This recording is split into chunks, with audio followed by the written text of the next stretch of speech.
It's time now for French Connections, our weekly look at the intricacies of life here in France with Flo Villeneuve. Hey, Flo. So, just after the presidential election in France, there's another election coming, and that's been called actually the third round of the presidential election. Tell us a bit more. Well, if you're suffering from election fatigue, brace yourself because there's this other series of elections coming up, the legislative elections. Now, analysts say this is just as important as the race to the Élysée Palace. What's at stake here are the 577 seats in the lower house of parliament, the Assemblée nationale. Now let's take a look at an electoral map. You'll see these 577 constituencies, 566 for France itself, and on top of that, there are 11 constituencies for French residents living overseas. Kind of looks like scrambled eggs there. All right, we're not going to focus on all the political wrangling because that would just take too long. Tell us a bit more, though, about how exactly this election takes place, where literally thousands of people are running. There are over 6,200 candidates in these legislatives, so an average of about 11 candidates per constituency. Now, there are the traditional parties as well as a whole range of colorful, smaller ones. For instance, there's the Animal Rights Party or the Parti du Plaisir, the Pleasure Party. The name pretty much sums up their agenda. Now, just like the presidential election, the parliamentary election happens every 5 years in France. Now, if one candidate gets the absolute majority in the first round, he or she is directly elected as a member of parliament, but that's very rare. In most cases, there's a runoff that's held a week later. That's right. And to be qualified for the runoff in the parliamentary elections, unlike for the presidential election, you just have to get 12.5% of the vote in round one. So that means it's not uncommon to have 3 candidates in the second round, and there is a word for this scenario. It's our word du jour. It's called a triangulaire. So a triangle, essentially, between 3 candidates. And more rare is the quadrangulaire, where there is a 4-way runoff. Now, often a triangulaire will involve a candidate from the far right, traditionally the far right National Rally, and that can lead to a whole lot of drama over whether one of the other 2 candidates should drop out in the name of something that's called the Pacte Républicain that we've already talked about in French Connections, essentially an alliance between the left and the right to block the far right. Now, to win the second round of the legislative elections, you have to get the most votes. You don't have to get a clear majority, just the most votes. And fun fact, if 2 candidates have the exact same number of votes, it's the oldest candidate who wins. Oh, good to know being old counts for something. All right, despite being very important, obviously, the turnout does tend to be low in French parliamentary elections. And it's been plummeting over the past couple decades. For instance, in 2017, the abstention rate was a record 56.8%. Now, a lot of that has to do with the electoral calendar, essentially, because the parliamentary elections take place just a couple of months after the presidential election. So a lot of people are just suffering from voting overdose. And a lot of people are also fed up with politics at this point. Let's listen to a couple of reactions from the previous parliamentary elections. Pour le président, j'ai voté, mais pour les législatives, je ne vote pas. Voilà. Et pourquoi? Parce qu'il y a trop d'embrouilles, on ne sait plus où on peut se mettre.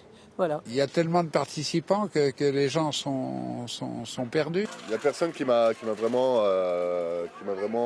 donné envie d'aller voter, en fait, tout simplement demain. Vous ne croyez pas, en fait, On ne croit plus en la politique, en fait. Il y en a qui ne votent pas et qui, par derrière, vont dire on aurait dû, ils auraient dû, mais c'est pas ça. Il faut que tout le monde se mette à voter. Les députés, c'est eux qui veulent nos lois. Hein. Quand vous voyez des gens qui ne savent pas à quoi servent les députés, j'ai les cheveux qui me tressent la tête. Pour moi, c'est très important. Ça devrait être obligatoire. Comme ça, il y aurait moins de soucis. Things could be a little bit different this time around because a lot is at stake, and people on the left and on the right are eager to send a message to President Emmanuel Macron that though he's been reelected, they're not going to give him an easy ride. They want to try and deprive him of a majority in the National Assembly, and so that could mean that turnout could be quite high. Now, for political parties, there's obviously a big political incentive to having a maximum number of candidates elected, but that's not the only reason. There's a major financial incentive as well, because French political parties are given a certain amount of money from private donations, which are capped in France at 7,500 euros per person per year. But the bulk of funds for political parties in France actually comes from the state. And actually, the amount that they get from the state largely depends on the results in the parliamentary elections and the number of MPs that are elected. So there's a real source of income here for political parties. Let's take a closer look at how it works. It's quite fascinating.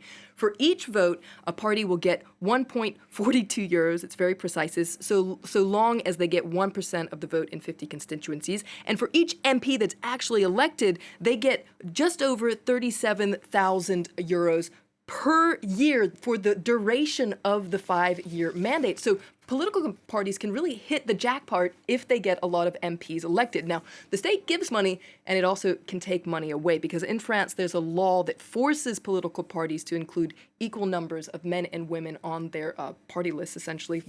And if a party doesn't propose that, well, they get fined. All right. Immediately after the election, these new MPs head to the Palais Bourbon, which is where the National Assembly is located, for a sort of back to school, if you like. It's quite cute, actually, because MPs show up to the Palais Bourbon, and they're given a tour, if you will. They're shown the ropes, and they get to take an official picture, and they're also given a goodie bag, and this is really interesting, with everything that they need to be an MP. Take a look. Premiers attributs de député, la mallette, qu'est-ce qu'il y a dedans? Alors, l'écharpe. Puis après, il y a des éléments plus pratiques, ça qui sera utile et qu'on va réviser, qui est le règlement de l'Assemblée nationale. C'est assez épais, donc je ne suis pas sûr qu'on le voit dans toute la journée. Je prends conscience que maintenant, il va falloir travailler très durement, dans des lieux magnifiques, côté très solennel. Oui, j'ai pris un petit coup de pression, comme on dit. Mais dans un premier temps, il va falloir qu'on apprenne. Donc on repart un petit peu à l'école. Definitely like a first day of school. And that sash is really cool. I'd wear it all the time. Goodie bags are always fun. Flo, thanks so much for that look at the legislative elections and how they all work. Don't forget, if you want to get a closer look, you can always check it out on the website, where you'll find all of the French connections. Our website, of course, is france24.com.